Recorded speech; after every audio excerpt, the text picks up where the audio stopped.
This is 4 interfaces for publishing collections that are offline in libraries that have been digitized, kind of nobody has access to really, just because they don't have the interface. So 4 interfaces for public collections. And so publishing collections with the flick of a hand. We're not actually, at the end, we're not publishing with the flick of a hand, we're publishing with 4 hand gestures. One like that, one like that, one like that, and one like that. So with that, we're browsing collections, examining images, zooming into images, changing volume, mixing, and annotating using a microphone, and publishing. Left and right, no. That's it, yep. Just like to see you run. Okay, so yeah, these are a series of collection interfaces that we put in museums, art galleries, libraries, public libraries, sound festivals, and also public plazas in more noisy environments, physical environments, less controlled environments. The 4 interfaces simplify in some ways. Top left, the first one, it mixes many collections of URIs. This one's an online interface, and each collection produces a new wire diagram of the collection, and you'll see, I'll show you a video of it. It combines sound fields and image fields in the same visual plane. The second interface, top right, is a reduction. It's just 2 collections, but through 4 channels. And again, mixing, combining, recontextualizing by accessing different collections. Again, to the bottom left, again, there was a reduction, a simplification, and this just has a single collection. And the final interface removes altogether the digital interface, and it's done with this hand gestures, but it uses just a single collection as well. Yeah, so this being the first collection, I'm not sure the sound's on, but so this is this has multiple collections. Right, sound. The sound's not important just yet. So each of these is a single collection. That bottom, this is a collection of Scottish screen celluloid that's been digitized from refrigerated material. The left hand is a collection of generative artworks, and the bottom collection here is a collection of first generation mobile artworks made with first generation mobile phones. Whee!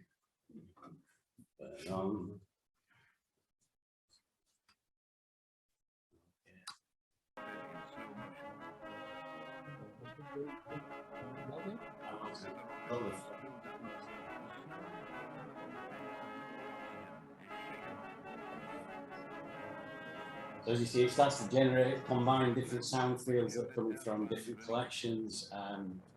Like a collection there is a collection of interactive puzzles. Right, there's a collection of magazine articles. There's also a collection of film monologues. It goes on, and you can have up to 9,999 collections. That's ridiculous because visual and comprehension, but they're interactive like that, and you generate countless new compositions through play.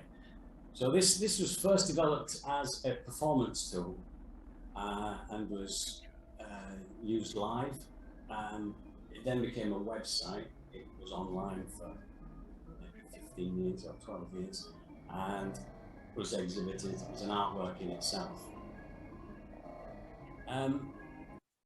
So moving on, this is it being performed live as a audiovisual instrument.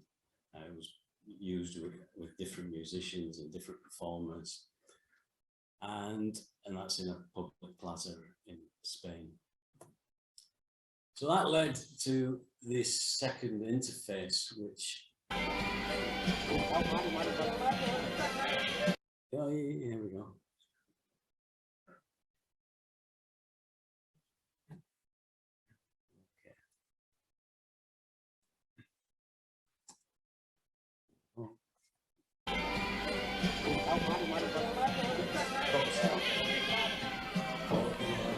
Just has two collections.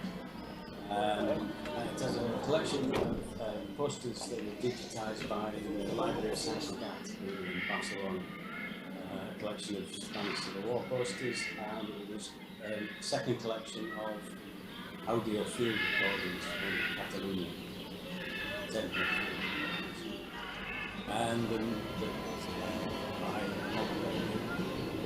this was really taken from the DJ's interface. The DJ, one record and the second record combined.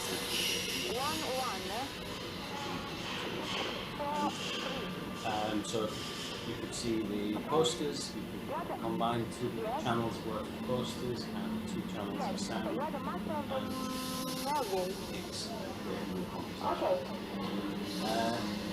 The next element of this is this is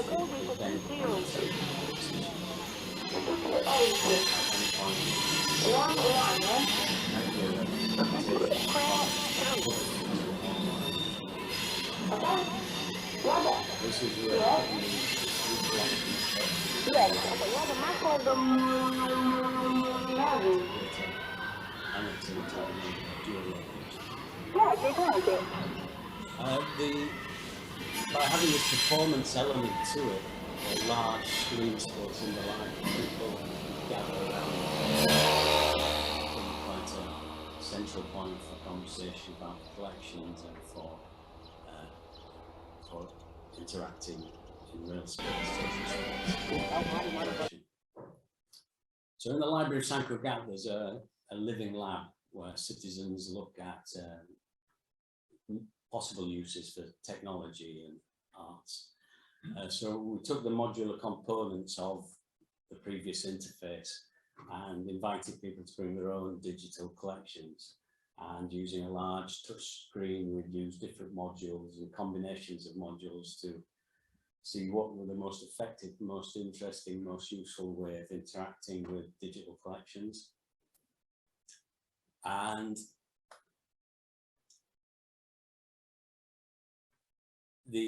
because what we were working towards was a digital console for libraries of public spaces which people could walk up to and interact with without any kind of problems. You know, they could just see it, play with it, examine the archive, and publish the material. So this led again to simplification. The next archive, the next interface, just has a single collection. We decided that mixing was not where the public was that interested in combining, except by combining their own annotations to the collection, their own comments. So this was a very lovely collection made by MACBA here and the Joan Brossa Foundation. It's a collection of 2,500 visual poems, unpublished, by the Catalan poet Joan Brossa. And after the living lab session with the citizens, the two modules that were the most enjoyed were this carousel for spinning through the archive, which is a lovely serendipitous effect of stopping randomly at things, but also being able to search, especially when you add a sound element to the carousel, so people, especially children, would spin it for hours. And then the second useful tool was the zooming in, zooming out, which is, you know, the telephone interface, which had a nice effect on the large screen. This would go from the image to a very abstract space and a very abstract colour field, which was quite a nice transformation in the space to actually change the light field in the physical space. of the interface. And then again, the annotation, we press the button and annotate and publish this to online. This was published to a Twitter feed. So the new collection was gradually published by the citizens with their own comments, geolocated. It was installed in different places in different countries, and but also here investigate previous comments. The new collection that has been built of the combined annotations and the poems. So, because of the simplification that's gone on through these three interfaces, we were now able to get rid of the costly touchscreen interface, which really couldn't be installed in any kind of non-controlled environment. So this was, so we replaced it with the infrared sensor, which is relatively cheap. You can build one from components from a hardware store, and these, and then because of the limitation or the limited interaction that the previous interface had, we could then do these 4 hand gestures. Spinning through the carousel, spinning through the collection, the infrared sensor could read this hand gesture, moving in, selecting different parts of the image, zooming in, zooming out, and annotating or publishing. And we use these early learning toys they're non-electronic, they're just plastic objects, but they limit hand gesture. You can only spin a spinning wheel. You can only peg a peg. Unless you're a child, you can lick it as well or do other things with it. But us grown-ups know what to do, and then you can adjust your hand movement with the screen. So with these 4 hand gestures, we've got a very low-cost interface that can be used with large screen in whichever city place, such as underground stations, bus stops, as well as public libraries, museums. This reasonably playable interface for publishing digital collections. And that's special thanks to Salvatiani for guiding really the research arts, for guiding the Citizens Lab, guiding us towards the Citizens Lab research. And that's that. Thank you.